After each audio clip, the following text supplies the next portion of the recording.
Hi friends, எல்லாருக்கும் வணக்கம். இன்னைக்கு ஒரு வீடியோ பார்க்கலாமா? இன்னைக்கு என்ன வீடியோன்னு பார்த்தீங்கன்னா, நாவப்பழம் பறிக்க போகிறோங்க. ஆமாம், இது நாவப்பழ சீசன் இல்லையா? எங்கள் ஸ்ட்ரீட்டில் ஒரு மரம் இருக்குது. அந்த மரத்தில் நிறைய பழம் இருக்கும். காற்றுல நிறைய கீழே விழும். அதை நாங்கள் பொறுக்கிட்டு போய் இப்போ கழுவிட்டு சாப்பிட்ருக்கோம். ஆனால் அங்கே பறிச்சது கிடையாது. நிறைய பேர் வந்து பறிப்பாங்க, அந்த பக்கம் வண்டியில் போகிறவங்கலாம் பறிப்பாங்க. நாங்கள் பறிச்சது கிடையாது. எத்தனையோ நாள் யோசிச்சிருக்கோம், ஒரு நாள் அங்கே போய் பறிக்கணும் அப்படின்னு. அது நடந்துருச்சு இன்னைக்கு. ஃப்ரெண்ட்ஸ்லாம் வாக்கிங் போயிட்டு வரும்போது அவங்க தான் சொன்னாங்க, சரி நம்ம பறிச்சா என்ன, நம்ம வீட்டில் கம்பு இருக்குது அப்படின்னு சொல்லியிருந்தாங்க. சரி கம்பு இருக்கே, சரி பண்ணிடலாமே அப்படின்னு சொல்லி இறங்கிட்டோம்.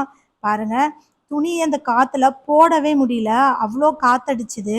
ஒரு வழியாக அந்த துணியை போட்டு பழத்தை உழுக்க ஆரம்பித்தோம். ஆனால் என்னென்னா, துணி ஒரு இடத்துல இருக்குது, பழம் ஒரு இடத்துல இருக்குது.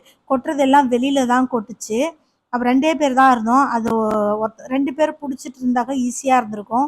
அது எப்படியோ ஒரு வழியாக உலுக்கி கொஞ்சமாக பழம் வந்தது. அதுக்கு மேலே எங்களுக்கு ரொம்ப கஷ்டமாக போச்சு. அப்படியே விடாப்புடியாக கொஞ்சமாக எடுத்துட்டோம். இங்கே இந்த தெருவில் நிறைய இருக்குது மரம். எல்லாத்துலேயுமே கீழே தான் விழும், யாருமே பறிக்க மாட்டாங்க. இந்த மாதிரி வந்து எடுத்துகிட்டு போக மாட்டாங்க. வெளியிலேருந்து யாராவது வந்து பறிச்சுட்டு போவாங்க, ஆனால் நாங்கள் பார்ப்போம். ஆனால் ஒரு நாளும் நாங்கள் பண்ணது கிடையாது, பறிச்சது கிடையாது.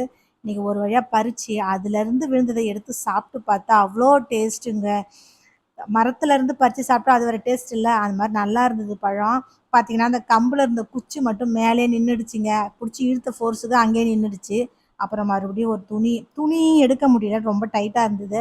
ஒரு வழியாக அந்த துணியை எடுத்துட்டு இன்னொரு கம்பு ஒன்று வச்சு, ஃப்ரெண்டு கர்ச்சீஃப் எடுத்துகிட்டு வந்தாங்க, அந்த கர்ச்சீஃபை வச்சு கட்டி மறுபடியும் ரெடி பண்ணோம். ரெடி பண்ணிவிட்டு மேலே உழுக்கிறதுக்கு ஷோல்டர் ரொம்ப வலிங்க. ஏன்னா அந்த குச்சி வெயிட்டு, நல்ல வெயிட்டு, லென்த்து வேறு, அதனால் எங்களால் முடியல. அப்புறம் ஒரு ஐயா போனாங்க வண்டியில், அவங்கள கூப்பிட்டு அவங்க தான் நிறைய உலுக்கி கொடுத்தாங்க.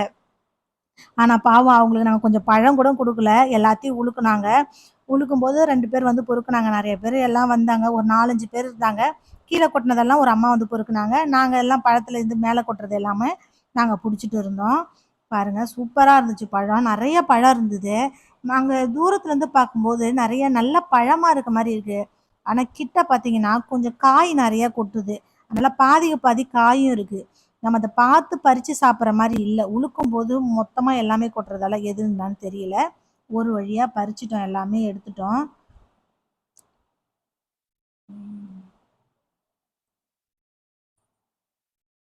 தெருவில் எல்லாரும் போகிறவங்கல்லாம்மா எனக்கு கொஞ்சம் கொடு, எனக்கு கொஞ்சம் கொடுன்னு.